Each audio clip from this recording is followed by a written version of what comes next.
उनके किसी अन्य व्यक्ति को पार्टी के अच्छे वरिष्ठ विधायक को स्पीकर पद पर नामित कर दिया जाना चाहिए। अंबिका सोनी जी ने स्वयं पिछले सप्ताह जब देहरादून आई थी तो उन्होंने कहा था कि कठोर कार्रवाई होगी। सरकार का पूरा ध्यान आंसुओं में डूबी आंखों से आंसू पोंछने पर है। सरकार सूबे को फिर से पुरानी राहों पर दौड़ाना चाहती है, लेकिन ये राजनीति का राग है। इसके सुरों की पहचान आज तक किसी प्रयोगशाला में नहीं हो पाई। पंकज पवार, देहरादून, समाचार प्लस।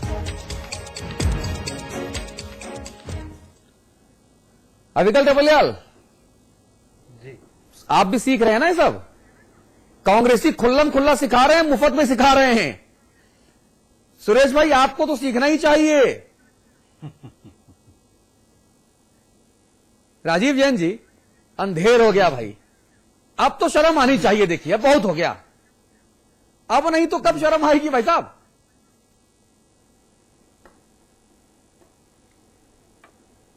जैन साहब, आप शर्म जैसे शब्दों का इस्तेमाल ना करें तो मेरे ख्याल से ज्यादा अच्छा रहेगा। क्यों आती नहीं है किसी को उत्तराखंड में?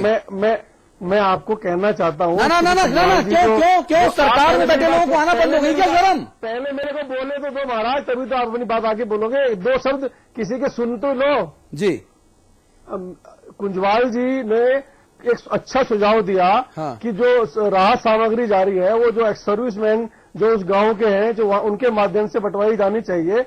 आप अच्छे सुझाव को भी विवाद के रूप में पेश कर रहे हैं। वो तो धीरेन्द्र प्रताप जी कर रहे हैं, आप ही के बड़े भाई हैं। मुख्यमंत्री जी खुद कुंजवाल साहब के बयान को काटते हैं। कांग्रेस के नेताओं के अच्छे सवाल हैं, उनको भी आप विवाद के रूप में पेश करने का काम कर रही है मीडिया। तो भाई, अरे मीडिया तो भाई साहब इस देश की गलत है ही। जो सरकार के पक्ष में बोले वो मीडिया अच्छी, जो सरकार की कमी उजागर करे वो मीडिया दो कौड़ी की। ये तो चलो मैं मानता हूं आपसे, आप बिल्कुल सही कह रहे हो भाई साहब। लेकिन मुख्यमंत्री जी कुंजवाल साहब का बयान का खंडन क्यों करते हैं? धीरेन्द्र प्रताप और कुंवर प्रणब चैंपियन क्यों एक दूसरे के ऊपर आरोप लगाते हैं?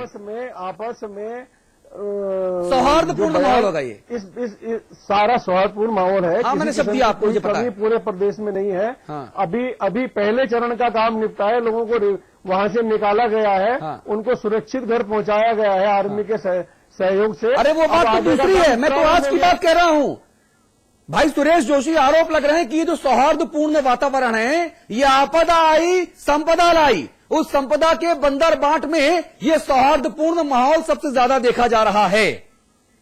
सुरेश जोशी जोशी जी से बात कर लीजिए, जोशी जी की बात सुन लीजिए भाई साहब।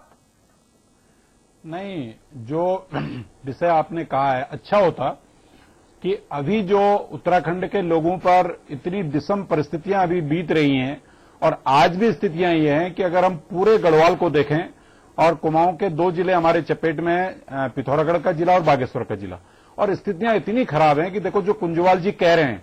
अभी जब मैं धारचूला में था तो उस समय कुंजवाल जी पिथौरागढ़ में थे, उन्होंने पिथौरागढ़ में भी एक बयान दिया था। वास्तविकता क्या है कि अभी भी इस सरकार को, जो सरकार चल रही है और स्वयं मुख्यमंत्री जी को, मुझे लगता नहीं कि जमीनी हकीकत का ज्ञान है। सवाल इस बात का है कि हजारों कुंटल राहत सामग्री पड़ी हुई है, हजारों कुंटल। मैं आपको बता सकता हूं कि भीग रही है, सड़ रही है, तस्वीरें हमारे पास हैं। में 20-20, 30-30 ट्रक सामान रखा हुआ है, लेकिन सरकार उस सामान को बंटवाने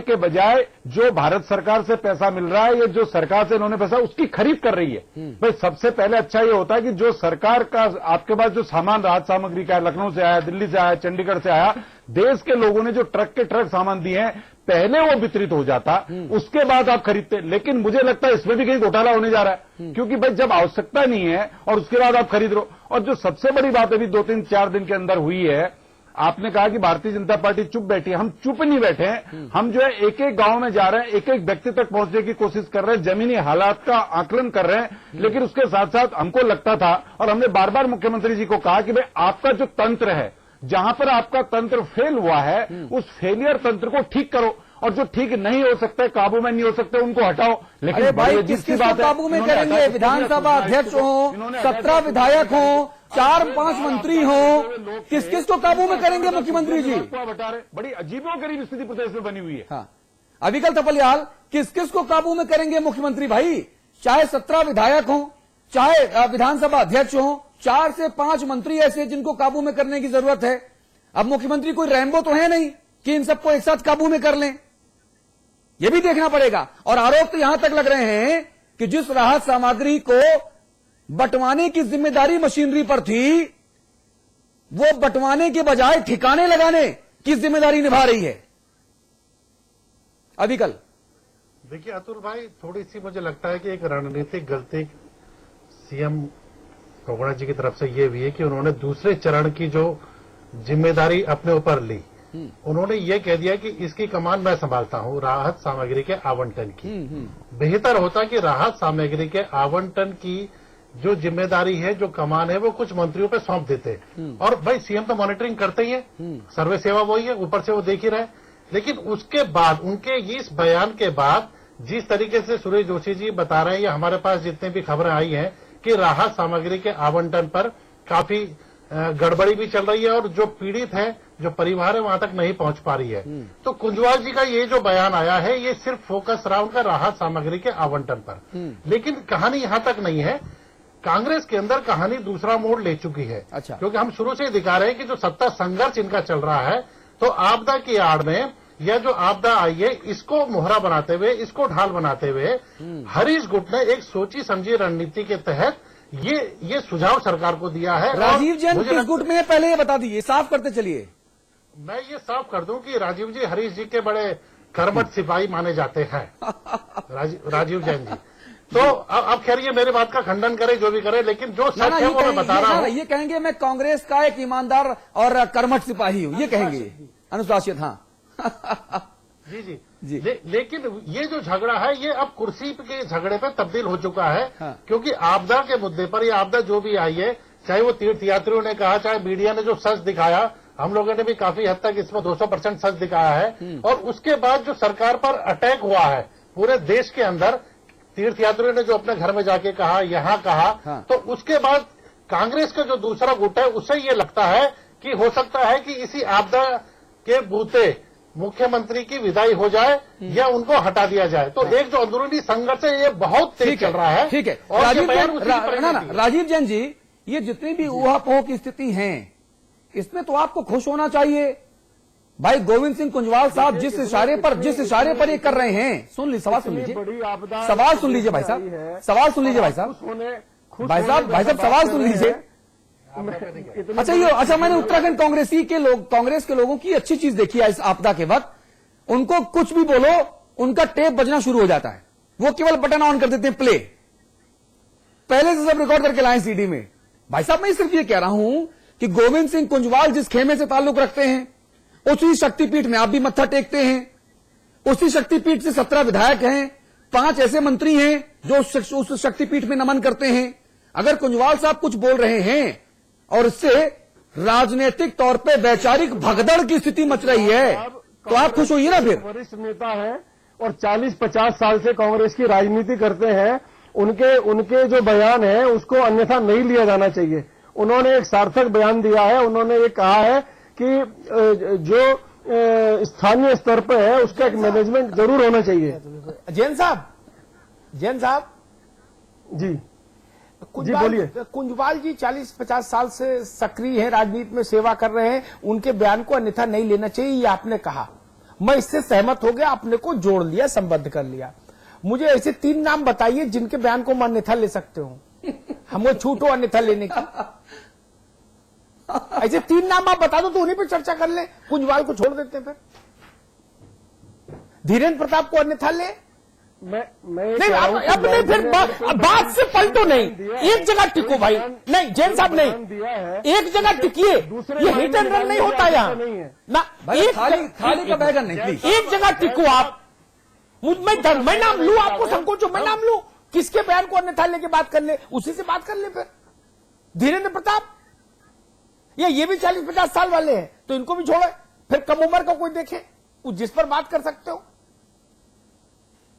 कैसी बात होती है? मुख्यमंत्री के बयान को अन्यथा ले क्या? क्योंकि गोविंद सिंह कुंजवाल के बयान का खंडन, पहले बयान का खंडन वो खुद मुख्यमंत्री जी ने किया था। अगर आप कह रहे हैं कि कुंजवाल साहब सही कह रहे हैं, यानी मुख्यमंत्री जी गलत कह रहे हैं।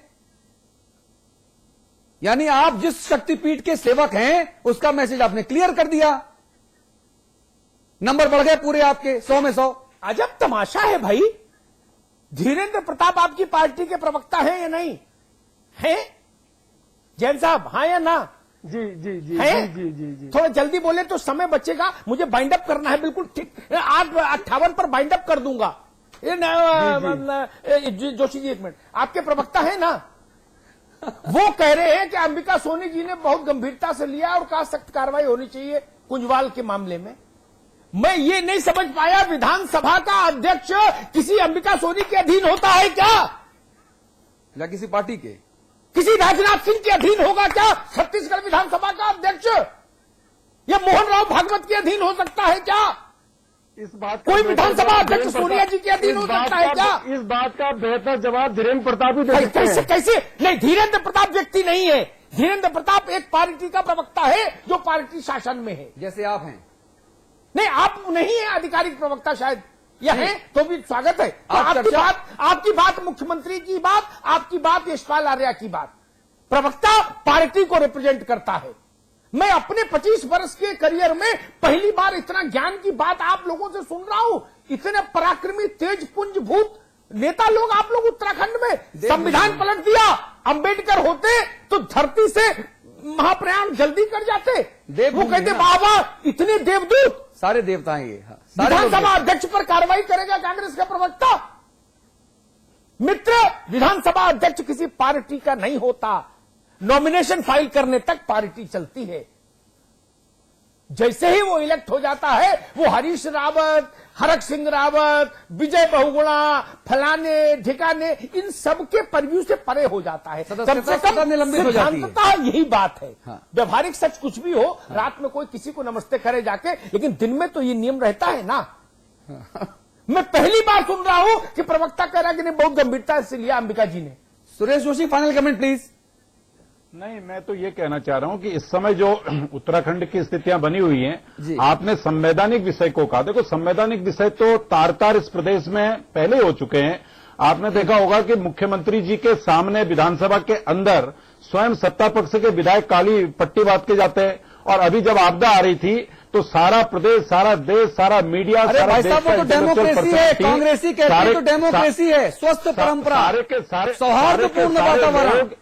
सारे के सारे लोग अपने स्तर से इस बात पर लगे थे कि कैसे हम जो है कि लोगों को राहत दिलाएं। हाँ। लेकिन आपने देखा होगा मीडिया ने खुलेआम दिखाया कि भाई जोशीमठ के अंदर बहुगुणा जी को किस तरह से बेइज्जत किया गया। हाँ। और किस तरह से रुद्रप्रयाग में उनकी स्थिति बनी हुई थी। लेकिन आज आवश्यकता इस बात की है, मुझे जो लगता है कि अगर टोटल हम देखें तो इतना हम कह सकते हैं कि किसी भी स्तर पर, चाहे वह रेस्क्यू के स्तर पर कहे, चाहे आप मैनेजमेंट के स्तर पर कहे, चाहे राहत देने के स्तर पर कहे, चाहे आगे की कार्रवाई के स्तर पर भी कहे, ये सरकार पूरी तरह फेल हो चुकी है। हाँ। और मुझे लगता है कि भाई सरकार के मुखिया की, जो सरकार के मुखिया हैं, उनकी जो दुर्दशा उनकी पार्टी के लोग कर रहे हैं। देखो, मैं कह सकता हूं एक सीनियर व्यक्ति, आपका काम आसान कर रहे हैं भाई साहब, व्यक्ति जो अपने जो है कि न्यायपालिका से यहां पर आए, जो जुडिशियल की कुर्सी से आए, उनकी जिस तरह से बेइज्जती हो रही है, ये उत्तरांचल के लिए ठीक नहीं है, उत्तराखंड के लिए ठीक नहीं है। हाँ। और स्वयं मुझे लगता है कांग्रेस पार्टी के लिए भी ठीक नहीं है। हाँ। और स्वयं बहुगुणा जी के लिए भी ठीक नहीं है। इस पर विचार होना चाहिए। और लेकिन आज का जो तत्कालिक मेरा कमेंट है, प्लीज, आज का जो मेरा मानना है कि भाई जिस तरह से मीडिया ने, मैं आपसे थोड़ा एक रिक्वेस्ट ये कर रहा हूं कि ये जो राहत का विषय आपने इसको छेड़ा था, क्योंकि आपके हर स्थान पर आपके लोग एकत्रित हैं। जिस तरह से राहत की बंदरपांड हो रही है और जिस तरह से स्थितियां और बिगड़ने वाली, क्योंकि अभी 2 महीने पूरे बारिश के, जुलाई का महीना है, अगस्त का महीना है, ये सितंबर तक बारिश जाएगी।